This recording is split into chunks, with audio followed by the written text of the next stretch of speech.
அவர்களை தொடர்ந்து அடுத்தது மாற்றத்துக்கான விதையை தொடர்ந்து தன்னோட படைப்புகள் மூலமாக விதைச்சிட்டு வரக்கூடிய ஒரு மிகப்பெரிய படைப்பாளர் அண்ணன் மாரி செல்வராஜ் அவர்களை ஒரு சில வார்த்தைகள் பேச அழைக்கிறோம். எல்லாருக்கும் வணக்கம். என்ன பேசுன்னு தெரில, ஏன்னா படம் நேற்று நைட்டு தான் பார்த்தேன். அதனால் யோசிச்சுட்டே உட்காந்துட்டு இருந்தால் எல்லாரும் பேசுகிறத கவனிக்க ஆரம்பிச்சேன்னா நிமிஷா விஜயன் பக்கத்துலேருந்து பேசிகிட்டே இருந்தாங்களா. நான் எனக்கு ஒரு சின்ன டவுட் அவங்ககிட்ட கேட்டேன். படத்தில் அவங்க கேரக்டர் கொஞ்சம் ஸ்பெஷலாக பண்ணியிருக்காங்க. அது எந்த மாதிரி டிசைன் பண்ணி இப்போ என்னோடய அசிஸ்டன்ட் டைரக்டரோட தான் அந்த படம் நான் பார்த்தேன் நேற்று நைட்டு. இப்போ டிஸ்கஷன் படம் முடிச்சுட்டு பேசும்போது அந்த கேரக்டரோட டிசைன் எப்படி அப்படின்னு பேசிகிட்டு இருக்கும்போது இப்போ எனக்கு தோணுது உங்களை பார்த்துட்டு தான் அவங்க அதை பண்ணியிருப்பாங்கன்னு சொல்லிட்டு. எனக்கு சரியாக இங்கிலீஷ் தெரியாது அப்படின்னால அது என்ன டிசார்டர்னு எனக்கு கண்டுபிடிக்க தெரில.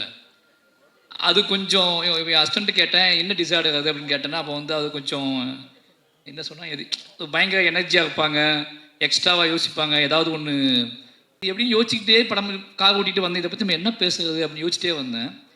உட்காந்துலேருந்து அவங்க பண்ணுற ஆக்டிவிட்டீஸ்லாம் பார்க்கும்போது இது அதில் சேர்ந்தது தானா அப்படின்னு சொல்லி ரொம்ப எனர்ஜியாக இருக்காங்க. டீமுக்கு முதல்ல நன்றி சொல்லணும். இந்த படம் பார்த்தேன். அந்த நெல்சனுக்கு கால் பண்ணதுக்காக ஒன்று இந்த நெல்சனுக்கு கால் பண்ணிட்டேன். ஃபோன் அடிச்சுட்டு யோ இங்கே யார் இருக்கு அப்படின்னு கேட்கும்போது மாதிரி நான் நெல்சன் பேசுகிறேன் அப்படின்னா நம்ம நெல்சன் இப்படி பேச மாட்டாப்ல. அப்போ இதில் நெல்சன் எனக்கு ரொம்ப பிடிக்கும். நெல்சனோட 4 படங்கள் எடுத்து பார்த்தீங்கன்னா ரொம்ப ஆச்சரியமாக இருக்கும். என்ன ஆச்சரியமாக இருக்கும்னா அவர் கதை ரொம்ப கனமான கதைகளை எடுத்துக்குவார். நான் நிறைய நாள் யோசிச்சிருக்கேன் அவருக்கு வயசு தான் என்ன, ஏன் அழகு அந்த ஒரு நாள் குத்து பார்க்கும்போது எனக்கு அப்போ அவர் கூட பழகின ஃப்ரெண்ட்ஸ்லாம் எனக்கு ஃப்ரெண்ட்ஸாக இருந்தாங்க.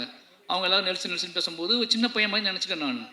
அப்போ இவர் சூஸ் பண்ணுற கதைகள் எல்லாமே மான்ஸ்டராக இருக்கட்டும், இல்லை ஃபர்கானாவாக இருக்கட்டும், ஒரு நாள் குத்துலாம் ஃபஸ்ட்டு படம் தொடங்கின விதமே ஒரு மெச்சூர்டான இது என்ன சொல்கிறது, இது இன்னொரு இப்போ உள்ள ஜென்ரேஷன் பார்ப்பாங்களா, இப்போ உள்ள ஜென்ரேஷன் கனெக்ட் ஆவாங்களா அப்படின்லாம் யோசிக்காமல் ஒரு சினிமாவை நேர்மையாக அது நீ கனெக்ட் ஆகலை, எனக்கு ஒரு விஷயத்தை காட்டணும்னு தோணுது, அது இப்படி தான் தொடங்கணும்னு தோணுது, நான் அதை அப்படி தொடங்கணும். அந்த மாதிரியான மனிதர்களை இந்த மாதிரி விலகி நிற்கக்கூடிய அங்கங்கே அவர் கதாபாத்திரத்தில் ரொம்ப பிடிச்சது என்ன அப்படின்னா எல்லாத்துக்கும் இன்டீரியராக ஒரு லைஃப் இருக்கும். இன்டீரியராக இருக்கிறத நம்ம பெருசாக எஸ்டாப்ளிஷ் பண்ண மாட்டோம். அது நமக்கு பிடித்தமான மனிதர்கள்ட்ட கேர்ள் ஃப்ரெண்டுகிட்டையோ இல்லை அவங்ககிட்ட கூட நம்ம மறைக்க ட்ரை பண்ணுவோம். அவருடைய 4 படத்துலையும் பார்த்தீங்கன்னா அந்த கேரக்டர்ஸ் அவரோட கேரக்டர்ஸ் இன்டீரியரான அவன் மனசுக்குள்ளே இருக்கக்கூடிய அந்த மனசுக்குள்ளே கேட்டுக்கிட்டே இருக்கக்கூடிய ஒரு பாட்டுக்கு அவங்க ஆடி இருப்பாங்க, மனசுக்குள்ளே கேட்டுக்கிட்டே இருக்கக்கூடிய ஒரு கேள்விக்கு அவங்க பதில் பேச ஆரம்பிச்சிருப்பாங்க, மனசுக்குள்ளே கேட்டுக்கிட்டே இருக்கக்கூடிய மனசுக்குள்ளே